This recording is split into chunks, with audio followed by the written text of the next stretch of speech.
Alright, we back. Knowledge with the knowledge. Universally alkaline, natural health and wellness and herbal remedies. Part 3 of the 4 basic nutrients. So now in part 3, we're going to cover protein, which is essential for growth and development. It provides the body with energy and is needed for the manufacture of hormones, antibodies, enzymes, and tissues. It also helps maintain the proper acid-alkali balance within the body. When protein is consumed, the body breaks it down into amino acids, which amino acids is the building blocks of all proteins. And since protein is essential for life, other foods such as fruits and vegetables, which are alkaline producing, need to be consumed to balance the body. Some of the amino acids from proteins are designated non-essential. This doesn't mean that they are unnecessary, but rather they don't have to come from the diet because they can be synthesized by the body from other amino acids. Other amino acids are considered to be essential. Meaning that the body cannot synthesize them and therefore must be obtained from a healthy diet. Whenever the body makes a protein, when it builds muscle, for instance, it needs a variety of amino acids for the protein making process. These amino acids may come from dietary protein or from the body's own pool of amino acids. If a shortage of amino acids becomes chronic, which can occur if the diet is deficient in essential amino acids, the building of protein in the body stops and the body suffers. The brain will trigger the muscle cells to release vital proteins to support the body.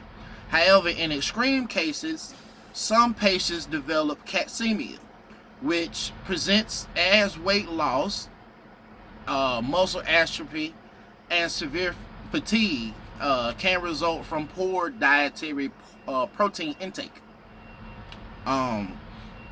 Because of the importance of consuming proteins that provide all the necessary amino acids, dietary proteins are considered to belong to two different groups depending on the amino acids that they provide.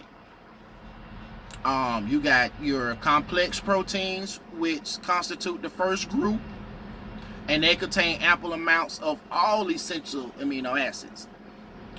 These proteins are found in meat, fish, poultry, cheese, eggs, and milk. Then you have incomplete protein, which constitutes the second group, and they contain only some of the essential amino acids. These proteins are found in foods including things like greens, legumes, and leafy green vegetables. Although it is important to consume the full range of amino acids, both essential and non-essential, it is not necessarily to get them from things like meat, fish, poultry, and other complete protein foods. In fact, because of their high fat content, as well as the use of antibiotics and other chemicals in the raising of things like your poultry and your cattle, most of these foods should be eaten in moderation, because many animal proteins are now available without the hormones or the animals are organically fed and are hormone free. So the risk can be mitigated by choosing these meats. Pretty much what I'm saying is, if you're going to eat the meat and whatnot, go with your grass-fed animals as far as having a meat source. You know what I'm saying? They've been organically fed. There's no added hormones, no added antibiotics, no phosphates and stuff like that. It's best to trim all visible fat, including the skin, from animal proteins, and use a low-fat or non-dairy product. Doing this will help reduce the risk of heart disease while still allowing an adequate intake of protein. Fortunately, The dietary strategy called mutual supplementation enables you to combine partial protein foods to make a complementary protein. And that's protein that supply adequate amounts of all the essential amino acids. For instance, although beans and brown rice are both they're both quite rich in protein, each lacks one or more of the necessary amino acids. But however, when you combine beans and brown rice with each other, or when you combine either one with any of a number of protein-rich foods, you form what's called a complete protein. That is a high quality substitute for meat.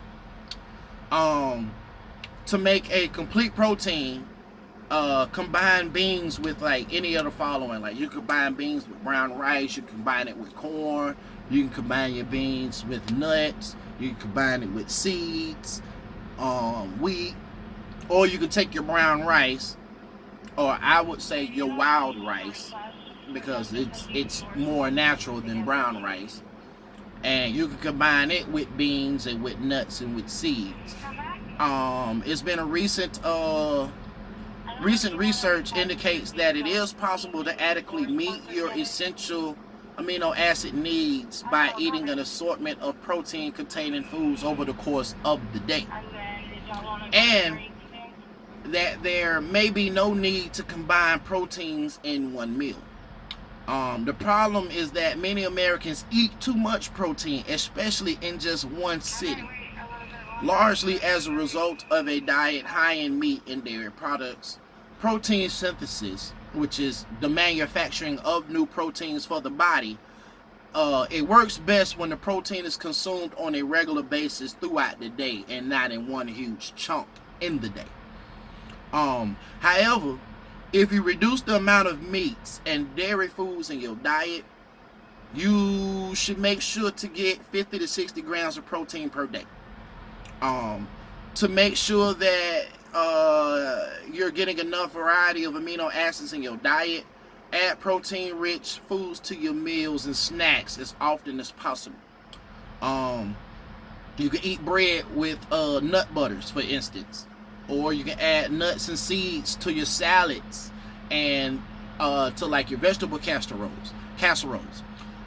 Be aware that the combination of any grain, any nuts and seeds, any legumes such as beans, peanuts, peas, and a variety of mixed vegetables will make a complete protein.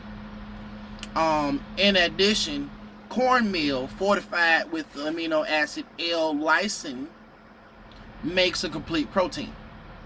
All soybean products such as tofu and soy milk contain complete proteins. Excuse me, I had something in my eye. These foods have high levels of fiber and soy, and has been found to be the healthiest source of protein, more so than any other food. Your soybean protein makes up about 35 to 38% of its total calories.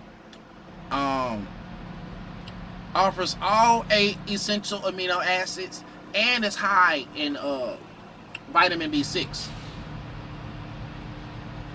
The average American consumes only about 10 milligrams of soy protein per day, although the American Heart Association suggests that consuming at least 25 grams per day may reduce the risk of things like heart disease. Give me one second, I got a driver coming.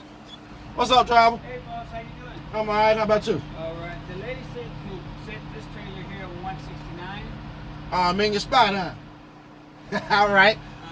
Only if you say so, boss. Hey, if they told you this way it need to be, I need to get out your way, huh? Alright, I'll go ahead and put it here. It's Arnold. She said they didn't have any use for it right now, so just put it on 169. Okay. I gotta get a loading trailer already. Okay. Thank you, sir. Alrighty.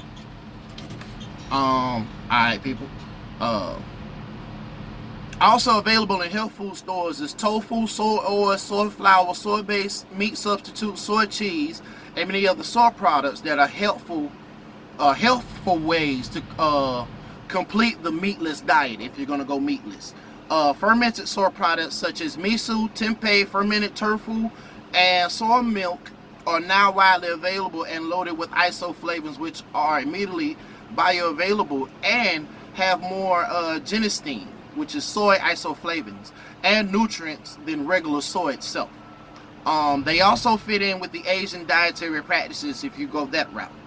Fermentation yields more nutrients such as beta-glucan and glutathione and B vitamins than standard products.